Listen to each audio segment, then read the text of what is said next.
Hello there, friend. Still enduring, are we?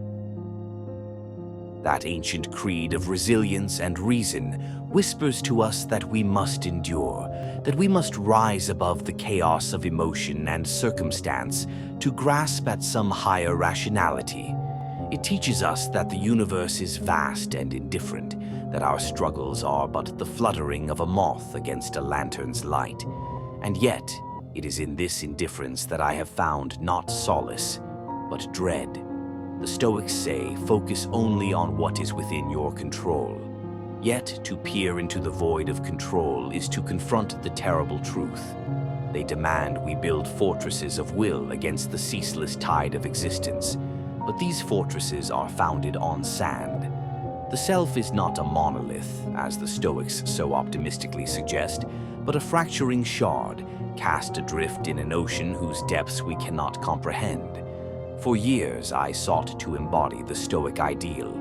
I repeated the mantra that the external world could not harm me, that my soul was untouchable, inviolate. Yet, as I gazed deeper into the reality Stoicism describes, a world of inexorable causality and relentless entropy, I felt my reason begin to falter. What is this inner citadel they promise, if not a cage, trapping us in the knowledge of our own insignificance? I recall the words of Marcus Aurelius. The universe is change. Our life is what our thoughts make it. Noble words, but what of the universe's true nature? What of the cold, unfeeling mechanisms grinding on through eternity? The Stoics spoke of the logos, the rational order governing all things, as though it were a comfort. But I see no benevolence in this order, only a machine, vast and eternal, consuming stars and dreams with equal dispassion. And yet, the Stoics demand we find freedom in this, to accept the world as it is, to relinquish our desire for anything other than what the universe provides. But how can one embrace a cosmos that devours its own creations, a clockwork monstrosity of incomprehensible scale?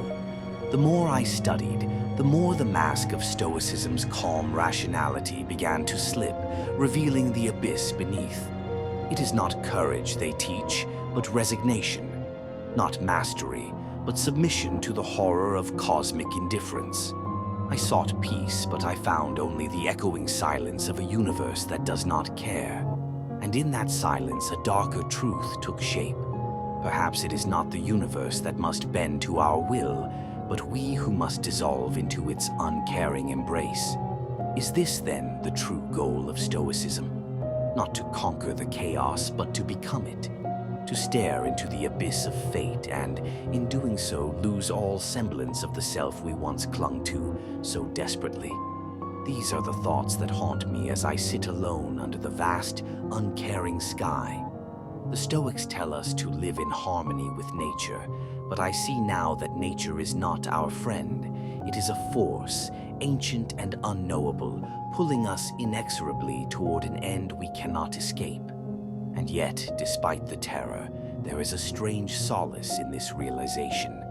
To be one with the indifference, to dissolve into the cold machinery of existence, is to finally be free. But beware, freedom is not always salvation. Sometimes it is merely the last step before the void.